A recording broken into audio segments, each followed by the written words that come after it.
سلام كما يتصنحوا كبرات تخطتلت نلوم قدام شوعات لكاتيت 2026 زتدالو حدش زيناتات حيزالكم قريبا لخو مكتتالكم يعدم فلما كندبتاتو سرايت ኢትዮጵያ ካብ መቐለ ዝተበገሰ ኣጽዋር ከም ዝሓዘት ማል ዘውፅኦ ሓበሬታን ዘ ኢኮኖሚስት ተባሃለ መደበር ዜና ሰራዊት ኢትዮጵያ ናብ ዶባት ትግራይ ጽጋዕ ከም ዘሎ ዘውፅኦ ሓበሬታን ሚኒስትር ዜና ኤርትራ ገምጋም ከም ዘካየደን ትራምፕ ኣብ ልዕሊ ኦባማ ዓሌታዊ መልእኽቲ ከም ዘውፅአን RSF ዓወት ይጎናጸፍ ከም ዘሎን ዝብሉን ካልእን ዝሕብር ዝርዝር ዜናታት ሒዝናልኩም ቀሪብና ኣለና ነቻነልና ሳብስክራይብ ብምግባር ክሳብ መወዳእታ ክትከታተሉና ብኽብሪ ንዕድመኩም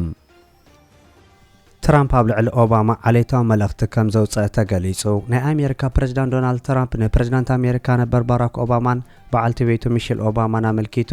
ኣብቲ ሶሻል ቱሪስት ተባሃለ ናይ ውልቀ ገጻት ማሕበራዊ ሚድያ ዓሌታዊ መልእኽቲ ዘለዎ ትሕዝቶ ከም ዘቕረበ ተፈሊጡ ኣብቲ ዓሌታዊ መልእኽቲ ዝሓዘ ሓፂር ቪድዮ ባራክ ኦባማ ሚሼል ኦባማን ከም ኣህባይ ዝገልጽ ክሊፕ ዘለዎ ብምዃኑ ብዙሕ ኣዘራራቢ ኩነታት ፈጢሩ ከም ዘለውን ይሕበር ኣሎ እቲ ትሕዝቶ ከም ጸዋታ ወይ ኮሜዲ ተሓሲቡ ከም ተጻሓፈ ዝሕብሩ ናይ ትራምፕ ወገናት ኣጸቢቑ ተጋኒኑ ዘይምስሉ ሒዙ ከም ዘሎ ብምጥቃስ ንመግለጺ ትራምፕ ክከላኸሉ ይፍትኑ ከም ዘለውን ይነገር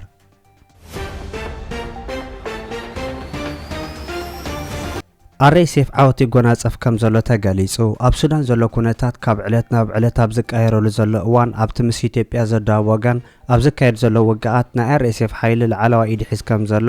ናይቲ ሓይሊ ኣዛዚ ገሊጹ ጀነራል ሕመት ኣብ ዝሃቦ መግለጺ ሰራዊቱ ከምቲ ኣብ ከባቢ ዳርፉር ኣብ ደቡብ ኢትዮጵያ እውን ዓበይቲ ዓወታት ይጎናጸፍ ከም ዘሎ ምሕባሩ ዝነገር ዘሎ ኮይኑ መግለጺ ናይቲ ኣዛዚ ምስቲ ሰራዊት ሱዳን ንከተማ ካርቱም ሙሉእ ብምሉእ ናብ ስራሕ ንምምላስ ዘካየዶ ዘሎ ጻዕሪ ዝጻረር ምዃኑ ምንጭታት ይገልጹ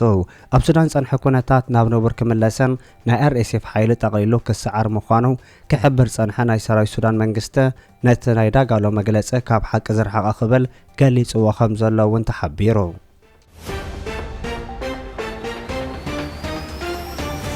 አባል ባይቶ ወከልቲ ህዝቢ ኢትዮጵያ ዶክተር ደሳለኝ ጫኔ ንፍትሓዊ ምርጫ ምቹው ኩነታት የለን በመባል ኣብ ዝቕጽል ምርጫ ከም ዘይወዳደር ኣፍሊጡ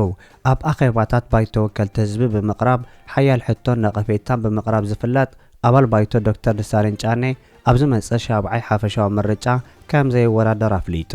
ዶክተር ደሳለኝ ሓደ ካብቲ ምኽንያት ናይ ዝውሳነ ናጻ ሰላማውን ፍትሓዊ ምርጫ ንምክያድ ምቹው ኩነታት ዘይምህላው ምዃኑ ገሊጹ ኣብ ምርጫ 2013 ባቋጽራ ገጽ ንተቃዋምቲ ብሄራዊ ምንቅስቓስ ኣምሓራ ወኪሉ ናብ ባይቶ ወከልቲ ህዝቢ ኢትዮጵያ ዝኣተወ ዶክተር ደሳለኝ ጫኔ ትማለ ዓርብ 29 ጥሪ 2018 ኣብ ፌስቡክ ገጹ ኣብ ጽሑፍ ነዚ ገሊጹ ዘሎ ዶክተር ደሳለኝ ጫኔ ኣብ ዝቕጽል ምርጫ ክወዳደር እንተኾይኑ ተሓቲቱ ንዝቐረበሉ ሕቶ ክምልስ እንከሎ ከም ናጻ ሓጺን ንኽወዳደር ዝብል ሓሳብ ብዕምቆት ከም ዝሓሰቦ ገሊጹ እንተኾነ ግን ኣብ ዝመጽእ ሻብዓይ ዞር ምርጫ ከም ሕጹይ ከይወዳደር ከም ዝወሰንኩ ንህዝበይ ካፍልጥ ፈቱ ክብል ውሳንኡ ገሊጹ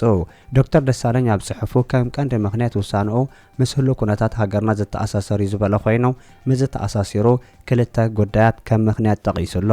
እቲ ቀንዲ ዝተጠቐሰ ምኽንያት ናጻ ሰላማውን ፍትሓዊ ምርጫ ንምክያድ ምቹው ኩነታት ከም ዘየለ ብምሕባር ብተወሳኺ እውን ኣብ ባይቶ ወከልቲ ህዝቢ ኣብ ዝነበረሉ እዋን ንተወሳኺ 5 ዓመት ኣብ ባይቶ ምጽናሕ ንህዝበይ ዝኾነ ረብሓ ከም ዘይብሉ ተገንዚበ ኣለኹ ኢሉ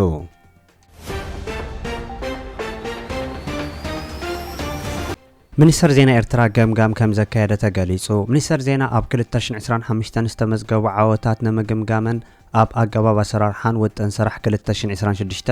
ንምዝታይን ኣኼባ ከም ዘካየደ ተገሊጹ ኣብቲ ኣኼባ ሚኒስትር ዜና ኣቶ የማነ ገብረ መስቀል ኣብ ውሽጢ 2025 ዝተተግበሩ ንጥፈታት ዘጋጠሙ ብድሆታት ከምኡ እውን ተወሳኺ ምምሕያሽ ዘድልዮም መዳያ ዝገልጽ ኩላ መዳያው ብዳታ ዝተመርኮዘ ጸብጻብ ከም ዘቕረበ እውን ተሓቢሩ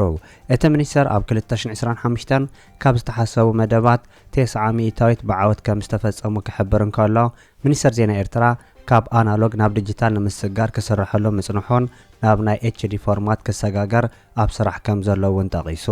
ሚኒስትር የማነ ሚኒስትር ዜና ዝሓልፎ ብድሆታትን መፍትሕታቱን ዝርዝረ ኮይኑ ብዛዕባ ስትራቴጂካዊ ውጥን ዜና ኤርትራ 2026-2030 ሰፊሕ መብርሂ ይብሎ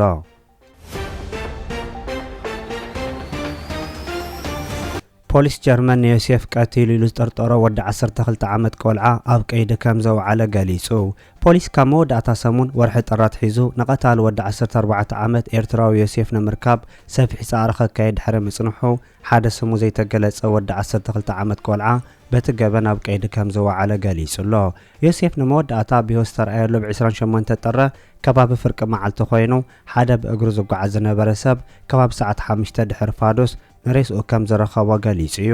ኣብ ከባቢ ሓደ ቃላይ ሬስኡ ዝተረኸበ ዮሴፍ ፖሊስ ካብ ኣካላቱ ምልክታት ማህረምቲ ከም ዝጸንሖ ብምሕባር ብጭካነ ተቐቲሉ ክኸውን ከም ዝኽእል ብምእማን ምርመራ ከካይድ ምጽንሑ እውን ይፍለጥ። ፖሊስ ጀርመን ኣብ ዘውፅኦ መግለጺ እዚ ወዲ 12 ዓመት ቆልዓ ዜግነት ጀርመን ዘለዎ ብምዃኑ ንቐታሊ ዮሴፍ ተጠርጢሩ ከም ተተሓዘን ኣብ ዝቕጽሉ መዓልታት ናብ ቤት ፍርዲ ከም ዝቐርብ ዝገለጸ ኮይኑ ዮሴፍ ሞይቱ ኣብ ቃላይ ካብ ዝርከብ ንድሓር ፖሊስ ቀታሊ ንምርካብ ንመዓልታት ምርመራ ከም ዝቐነዮን ንዘረኣይኻ 10,000 ዩሮ ጎንዖ ክህቡ ምዃኖም ቃል ኣትዮም ምንባሮም ይዝከር።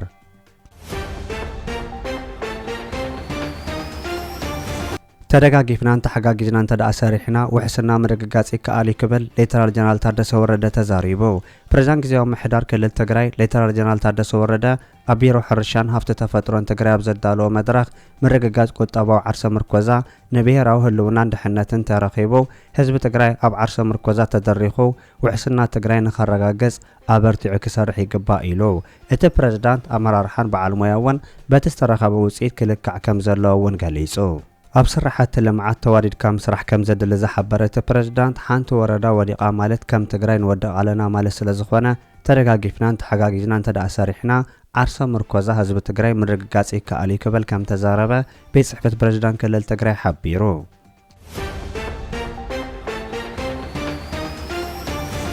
ልዑል ቁጽሪ ዘለዎ ሰራዊት ኢትዮጵያን ከበድቲ ኣጽዋራትን ናብ ደቡብ ትግራይ ጽጋዕ ከም ዘሎ ተገሊጹ። ዘኢኮኖሚስት ማልምሸት ዲፕሎማት ሓቢሮምን ኢሉ ሒዙ ኣብ ዘወፅእ ሓበሬታ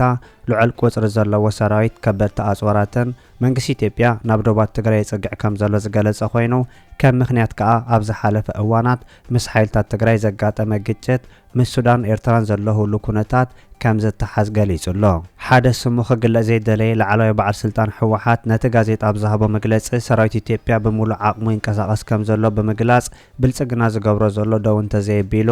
እዚ ውግእ ክንደየናይ ዘፈርሕ ከም ዝኾነ ክነግረካ ኣይክእልን ክብል ከም ተዛረበ እቲ ጋዜጣ ጸብጺቡ።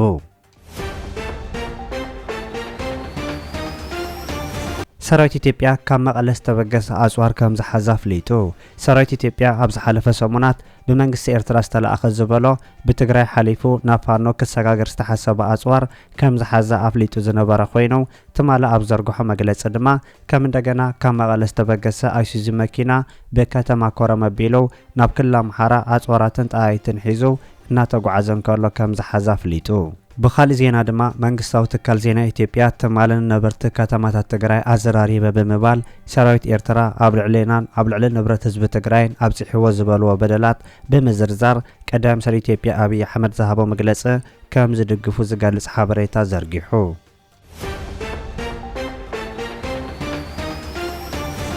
ክቡራት ተኸታተልቲ ንሎም ዝተዳለወ ዜና ነዚ ይመስል። ኣብ ዝቕጽሉ ዝፍነው ዜናታት በቐዳምነት ክበጽሐኩም ሳብስክራይብ ዘይገበርኩም ሳብስክራይብ ንኽትገብሩ ብኸብሪ ንዕድመኩም።